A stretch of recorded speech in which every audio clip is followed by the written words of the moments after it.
भूमक्षस्रगवर्षं गदेषु कुलशं पदमं मनोष्कुण्डिकां दण्डं शक्तिमशिं च चर्मजलजं घण्टां सुराभाजनं शूलं पाशसुदर्शने च ददतीं हस्तैः प्रसन्नाननां सेवे सैरिव मर्दनीमिमां लक्ष्मीं सरोजस्थितां सर्वाबाधा विनिर्मुक्तो धनधान्यसुधान्विता मनुष्यो मत्प्रसादेन भविष्यति न संशया।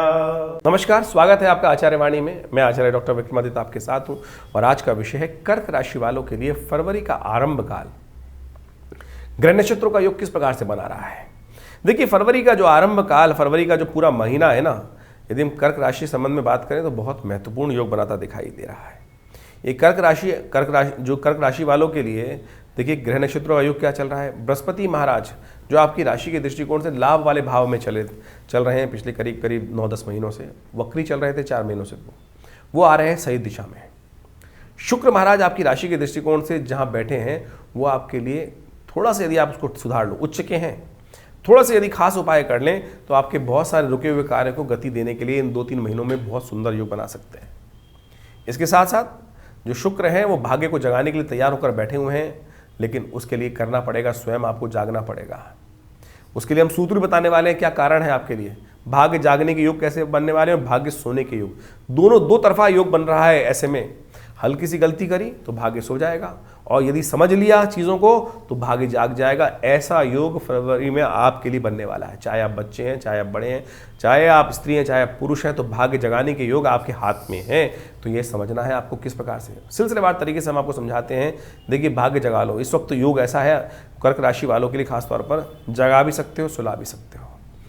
तो आप क्या करना है आपको, वो आप समझ लें। हर रोज़ किस प्रकार के ग्रह योग बन रहे हैं आपके लिए। मेष, यदि हम बात करें कर्क राशि वालों के लिए 1 फरवरी की शनिवार का अवसर तृतीया तिथि है। तृतीया तिथि है और साथ साथ उस दिन गुप्त नवरात्रि का अवसर पे तृतीया का योग बन रहा है, और जो ग्रह नक्षत्र हैं वो थोड़े से भारी दिखाई देते हैं।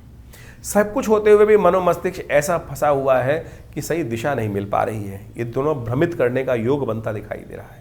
संसार से मन भागता दिखाई दे रहा है, बंधन है, बंधा हुआ है, अपने आप को बड़े जकड़न महसूस करते दिखाई दे रहे हैं। लेकिन चिंता ना करें, बहुत जल्दी परिवर्तन का योग बनने वाला है। सरलता अपनाइए, सरलता के साथ कार्य करने का प्रयास करें।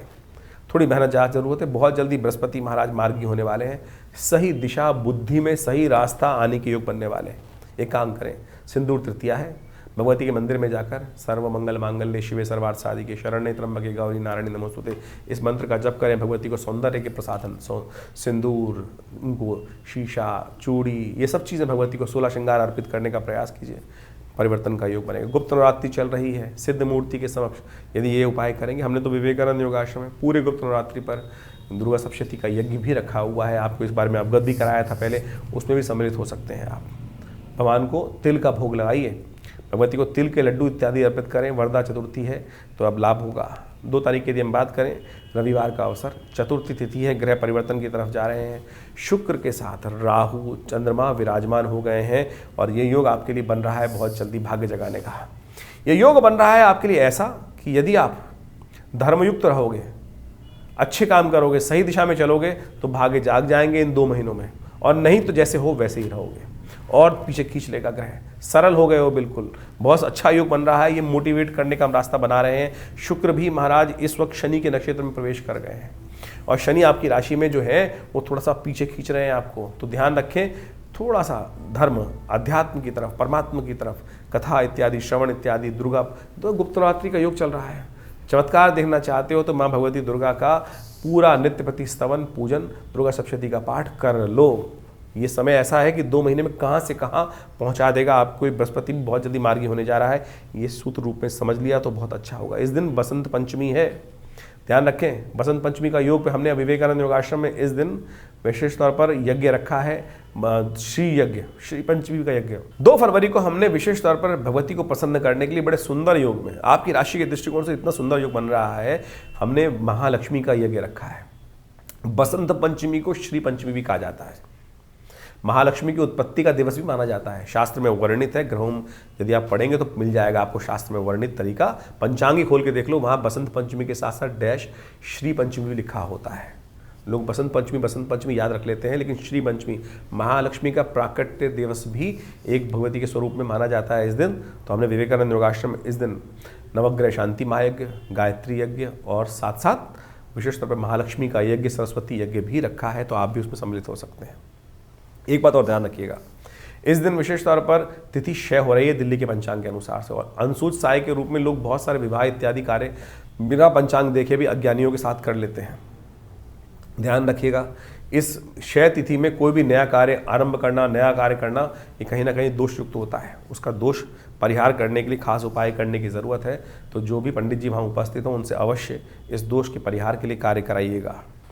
3 तारीख सोमवार का अवसर, षष्ठी तिथि विद्यमान है और इस दिन मंदार षष्ठी का योग बन रहा है। ग्रह नक्षत्रों के दृष्टिकोण से जो ग्रह योग बन रहे हैं आपके लिए भाग्य से बहुत सपोर्ट करते दिखाई दे रहे हैं। कई मामलों में भाग्य से अच्छे रास्ते आपको सुदर्शन रूप में मिलते दिखाई देंगे। अपने मन को ना हरि विमुख मत कीजिएगा। आपके लिए एक सूक्त बताता हूँ, शास्त्र में कहा गया है, त्यजोरे मन हरि विमुखन का संग। जो हरि से विमुख करते हो, आपको सदमार्ग पर चलने से विमुख करते हो और गलत प्रेरणा देते हो, उनको त्याग दो। यदि भाग्य जगाना चाहते हो तो इस समय पे ये भाव ध्यान रखते हुए कार्य करें। इस दिन कष्टों को दूर करने के लिए शिव का विशेष तरह मंदार षष्ठी है। मंदार यानी जो पुष्प आते हैं, जो आग के पुष्प होते हैं, जो थोड़े से नारंगी रंग के, जो विशेष तौर पर जामुनी रंग के रंग पुष्प होते हैं, उनको भगवान विष्णु को, भगवान शंकर को अर्पित करने का प्रयास करें, कल्याण के योग बनेंगे। इस दिन विशेष तौर पर 3 और 4 तारीख को रेवती और अश्विनी नक्षत्र विद्यमान है। तो इस दिन विशेष तौर पर ये ध्यान रखना चाहिए आपको कि उनके निमित्त जो बच्चा जन्म ले, जातक जन्म ले, उनकी मूल शांति अवश्य कराइएगा। 27 दिन तक 27,000 मंत्र का जप होता है, और किसी कोई इस नक्षत्र पर जन्म लिया हो, उसे नहीं कराई हो, और फिर क्या हो, जीवन में कष्ट चल रहे होते हैं, पता ही नहीं चलता है, तो वो 27 दिन का एक प्रयोग है, वो अवश्य करा लेना चाहिए। 4 तारीख मंगलवार का अवसर, सप्तमी तिथि विद्यमान है, भानु सप्तमी है, आरोग्य सप्तमी है। भानु सप्तमी का अर्थ होता है सूर्य का जन्म दिवस। माघ मास के शुक्ल पक्ष की सप्तमी को भानु सप्तमी कहा जाता है, और शास्त्र में वर्णित है कि इस दिन से भगवान सूर्य ने अनादिकाल में प्रकाश देना आरंभ किया था। तो सूर्य का जन्म दिवस है, और आपकी राशि के अनुसार से देखें तो सूर्य महाराज आपको बहुत ज़्यादा एग्रेसिव कर रहे हैं। दिन तो देखेंगे आप थोड़ा, आपका मन मस्तिष्क में थोड़ा गुस्सा बढ़ गया है, कुछ भी बोल देते हैं किसी को। सूर्य थोड़े दोषयुक्त हैं, तो उस दिन अवश्य भगवान सूर्य का स्तवन करें, भगवान सूर्य को जल दें, गेहूँ का दान करें। ये आपके लिए अच्छा रहेगा, कष्टों को दूर करने वाला रहेगा। इस दिन बृहस्पति महाराज, सबसे बड़ी बात है, परिवर्तन की तरफ जा रहे हैं, और बृहस्पति महाराज मार्गी होने जा रहे हैं। बृहस्पति का ये मार्गी होना आपकी राशि के दृष्टिकोण से विद्या के क्षेत्र में, हर क्षेत्र में, लोगों के सपोर्ट के क्षेत्र में लाभ देने वाला रहेगा। जीवन साथी को आगे बढ़ाने वाला रहेगा। नए कुछ संबंध स्थापित करने के योग बनते दिखाई देंगे, रिलेशनशिप में बढ़ने के योग बनते दिखाई दे रहे हैं। यानी ये 4 महीने से जो बृहस्पति मार्गी वक्री चल रहे थे, बहुत सारी दिशाओं में आपको नुकसान पहुंचा रखे थे, उन सब दिशाओं को ठीक तरफ ले जाने का योग, और बहुत तेज गति से ग्रह योग आपके लिए परिवर्तन का रास्ता बनाते दिखाई दे रहे हैं, लाभ का रास्ता बनाते दिखाई दे रहे हैं। और ऐसे में कई क्षेत्रों से आपको लाभ, आपकी मेहनत के अनुसार से, मेहनत से मत भागिएगा। जितनी मेहनत करोगे ना, जितने कदम चलोगे, उसका उतना लाभ अवश्य आपकी राशि बनता दिखाई दे रहा है। हमने विवेकानंद योगाश्रम में इस शुभ तिथि को देखते हुए ये योग बनाया है, एक बहुत अच्छा कार्य किया, क्योंकि गुप्त नवरात्रि का अवसर चल रहा है, दुर्गा सप्तशती का यज्ञ रहेगा, सुंदरकांड का पाठ भी इस दिन रहेगा। आप उसमें सम्मिलित होइए, माँ भगवती कृपा देखेगा कैसे आपके जीवन में कष्टों को दूर करने के योग बनाएंगे। हमारे आश्रम में भगवती दुर्गा का जो शिव विग्रह है वो चमत्कारी है। 1947 में पाकिस्तान के मुल्तान क्षेत्र से वो मूर्ति लाकर आश्रम में प्रतिष्ठित की गई, और आप उनका दर्शन यदि कर लें, 500 साल पुराना भगवती का चमत्कारिक शिव विग्रह है। उन्हीं के प्रताप से आश्रम, आज भी आश्रम पे नित्य प्रति 8 घंटे यज्ञ चलता है। आप उसमें यज्ञ में भाग लीजिए, और कष्टों निवृत्ति का सुंदरकांड का पाठ है इस दिन, आप भी अपने नाम से उसका पाठ में भाग ले सकते हैं। व्यवस्थाएं जानने के लिए फ़ोन पर संपर्क साधें। 5 तारीख बुधवार का अवसर, अष्टमी तिथि विद्यमान है, और गुप्त नवरात्रि की अष्टमी है। ग्रह नक्षत्रों के दृष्टिकोण से योग ऐसा बना हुआ है कि आपके लिए कार्यों में अग्रसित करने का सुंदर माहौल है। बहुत सारे बड़े लोगों से लाभ प्राप्ति के योग बन रहे हैं। बृहस्पति महाराज मार्गी हो ही चुके हैं सही दिशा में। तो बस इस बात को समझ लें कि कार्य करने के लाभ युक्त सही दिखाई देते हैं। बस अपने मन को धर्म में लगाए रखें।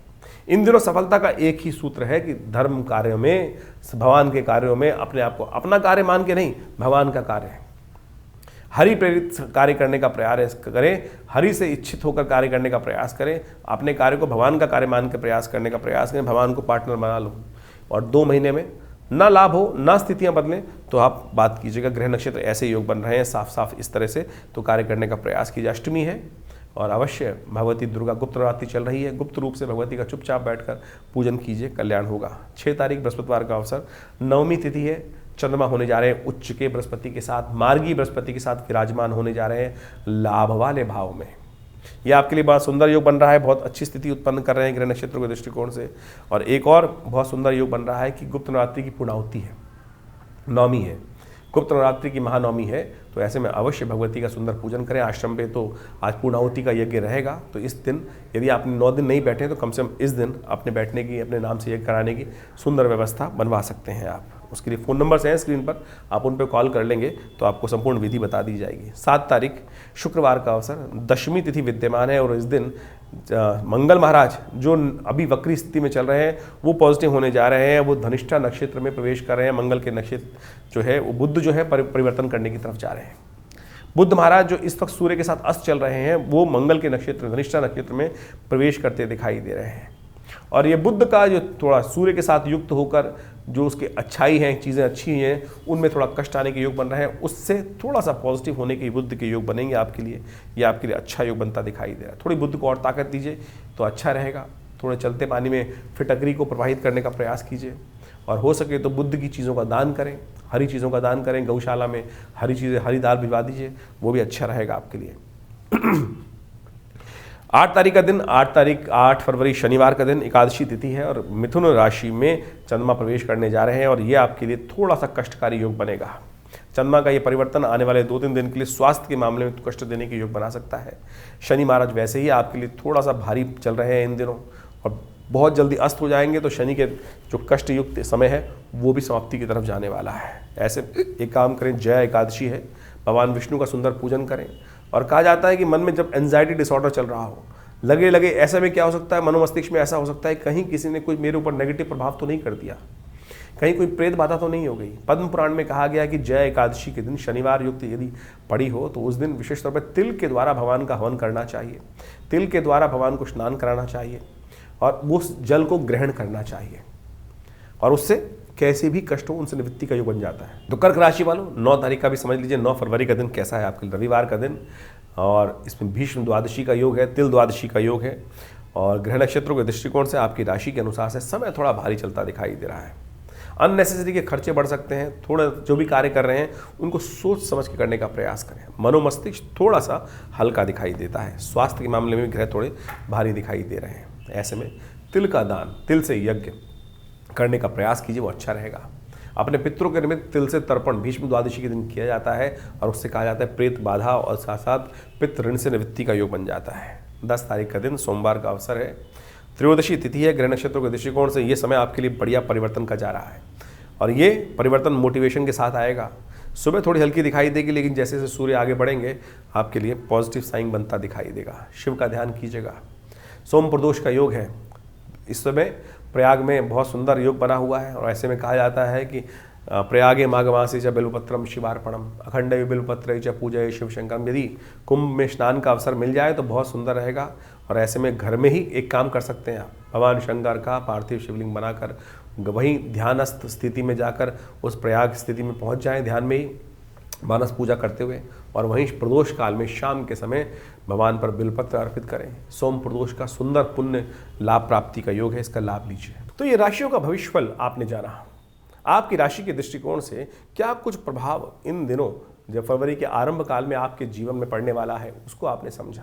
देखिए, ये समय समय के अनुसार से विभिन्न ग्रहों का जो परिवर्तन होता है, जैसे इस फरवरी के आरंभ काल में आपने भी समझने का प्रयास किया, समझा भी कि बृहस्पति महाराज परिवर्तन कर जो वक्री चल रहे थे पिछले 4 महीनों से, अक्टूबर के महीने से, वो मार्गी हो रहे हैं और आपकी राशि के अनुसार से उन्होंने जो विशेष प्रभाव आपके जीवन में उत्पन्न किया है वो आपने समझा। आप समझ लीजिए, बृहस्पति का परिवर्तन सबसे महत्वपूर्ण परिवर्तन होता है। हर वर्ष में एक बार बृहस्पति राशि परिवर्तन करते हैं, लेकिन वर्ष में एक बार बृहस्पति वक्री भी होते हैं और जी 4 महीने के वक्रित्व के बाद पुनः मार्गी होकर अभी आने वाले करीब जो मई के मध्य तक अब सीधी गति से चलेंगे। ये आपके भविष्य में आपकी राशि के दृष्टिकोण से आपके जीवन में महत्वपूर्ण परिवर्तन लाने का योग बना रहे हैं। इसके साथ साथ हमको ये भी समझना चाहिए कि जो जन्मपत्री का प्रभाव है उसके कई आयाम हैं। ये जन्मपत्री के दृष्टिकोण से हमें एक एक बात समझने का प्रयास करना चाहिए कि हम राशि को, बहुत सारे लोगों के मन में कई बार प्रश्न उठ जाता है तो राशि तो बहुत सारे लोगों की, बिल्कुल ठीक बात है, राशि तो बहुत सारे लोगों की हो सकती है, लेकिन आपकी जन्मपत्री के साथ, आपके दशाओं के साथ, आपके ग्रहों के योगायोग के साथ उस गोचर के प्रभाव को जब मिलाकर देखा जाता है तब वो जीवन में भाग्य के जो योग बन रहे होते हैं वो समझ में आ जाते हैं कि हमारे लिए आने वाला समय सही है या नहीं है। लेकिन राशि के दृष्टिकोण से जो हमने आपके समक्ष भाव उपस्थित किया वो भी बहुत ब्रॉडर स्पेक्ट्रम के तौर पर बता सकता है। यदि इंडिविजुअल रूप से हर व्यक्ति के बारे में सही रूप से जानने का हम प्रयास करें तो वो भी बड़ा संभव है कि जन्मपत्री को विशेष तौर पर अध्ययन कर बहुत सारे ग्रहों के योगा योग को देखकर आपकी जन्मपत्री में कौन से प्रकार के योग बने हुए हैं। देखिए, जन्मपत्री में हजारों प्रकार के योग हैं। हर ऋषियों ने, जो ज्योतिष के अंतर्गत भी बहुत सारे अनन्य जो ग्रंथ हैं, इतने अनंत ग्रंथ लिखे गए हैं और हर ज्योतिषी ने, हर ऋषि ने, हर आचार्य ने अपने अपने उस विज्ञान को, अपने उस अनुभव को उन शास्त्रों में इंगित किया है, विभिन्न योगों का वर्णन किया है, जैसे कालसर्प योग इत्यादि, राजयोग इत्यादि, दरिद्र योग इत्यादि, विभिन्न प्रकार के किमुद्रम योग इत्यादि। इन सब का प्रभाव क्या पड़ रहा है, कब पड़ने वाला है। अब किसी व्यक्ति की कुंडली में राजयोग है, लेकिन वो कब फलीभूत होगा, कौन से योग हैं जो उन राजयोगों को काट रहे हैं। देखिए, आप कंप्यूटर से जन्मपत्री कई बार निकालते हैं तो उसके अंदर बहुत सारी डिटेल लिख के आती है कि इस प्रकार का राजयोग है, इस प्रकार का राजयोग है, इस प्रकार का राजयोग है, लेकिन उसके साथ साथ कुछ अशुभ योग भी होते हैं। उन प्लस माइनस कर उन चीज़ों का अध्ययन करने की आवश्यकता है। फिर दशाएं कौन सी चल रही हैं, दशाओं के अंतर्गत जिसकी दशा चल रही है उससे वो दशेश जो है वो कहाँ बैठा है, किस प्रकार के योग बना रहा है। ऐसा नहीं है कि बृहस्पति, जो दशाएं तो 9 ग्रहों की दशाएं हैं वो कहीं ना कहीं घूम के आएंगी। बृहस्पति की 16 साल की, शनि की 19 साल की, शुक्र की 20 साल की, ये दशाएं तो घूम के वही हर व्यक्ति पर आ रही हैं, लेकिन उन ग्रहों की अवस्था क्या है आपकी जन्मपत्री में, उन सब चीज़ों को देखकर, उन विशेष तौर पर विज्ञान का अध्ययन कर उस समझ को, भविष्य को देखा जा सकता है कि क्या कुछ योग हमारे जीवन में बनने वाले हैं। हम लोग व्यवसाय कर लेते हैं बहुत सारे, क्या वो व्यवसाय हमारे लिए उपयुक्त है? हर व्यक्ति के लिए हर लाइन उपयुक्त नहीं होती है, इस बात को हमें समझना चाहिए। क्या होता था, जाना था हमको किसी और दिशा में जो सफलता मिलनी थी, लेकिन हम जा रहे हैं उल्टी दिशा में और फिर जीवन पर्यंत घूम घाम के अंत में भटकते हुए आते हैं सही दिशा में और जीवन निकल जाता है बहुत लंबा और फिर पता चलता है अरे पहले से ही इस दिशा में इस कार्य को कर लेते तो बहुत सुंदर हो जाता। ये विषय जन्मपत्री का है। बाल्यकाल में ही जब हम जन्मपत्री देखते हैं ज्योतिषीगण तो बच्चे को बताते हैं, माता पिता को बताते हैं कि इसको इस दिशा में डालना। गौतम बुद्ध की कथा आपने सुनी होगी। गौतम बुद्ध के संबंध में जब ज्योतिषी गणों ने उनकी जन्मपत्री को देखा तो बताया उनके पिता को कि ये बच्चा सन्यासी बन सकता है। पिता ने लाख प्रयास किया कि बच्चे को उस तरफ ना डाला जाए, बांध के रख दिया गया, बिल्कुल जो ऐसे किसी व्यक्ति को, साधु व्यक्ति को उनके जीवन में लाने का प्रयास ही नहीं किया गया। लेकिन फिर भी जब काल आया, समय आया, वो व्यक्ति बदल गया। तो इसी प्रकार से आपके जीवन में कौन से योग हैं, किस प्रकार से आपको लाभ प्राप्ति के योग बनने हैं, कब आपको सफलता प्राप्त करने के योग बनने हैं, वो यदि आप समझ लें आपकी जन्मपत्री के अनुसार से तो आप अपने जीवन में परिवर्तन का मार्ग बहुत जल्दी से प्राप्त कर सकते हैं, नहीं तो भटकते रहेंगे।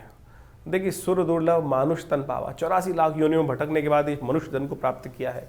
और फिर इसमें भी यदि अज्ञानता से कार्य करेंगे तो अज्ञानता से कार्य करने से क्या होगा कि वो जीवन में सफलता नहीं मिल पाएगी। अज्ञानता को दूर करें, ज्योतिष विज्ञान का विषय है। आज नासा भी, बाहर के विदेशी वैज्ञानिक भी हमारी उन काल गणनाओं को, ज्योतिष के पंचांग को सत्य मानते हैं। सोचे तो हमारी कई बार लोग भ्रांति उत्पन्न करने के लिए बहुत सारी बातें उत्पन्न कर देते हैं, मनोमस्तिष्क में डाल देते हैं, अरे कुछ नहीं होता है। बहुत कुछ होता है, हमने देखा प्रत्यक्ष भाव से। आज भी देखते हैं, नृत्यपति देखते हैं कि बहुत सारे लोग आते हैं और वो योगा योग जो है प्रत्यक्ष अकाट्य भाव से जीवन में घटित हो रहे होते हैं।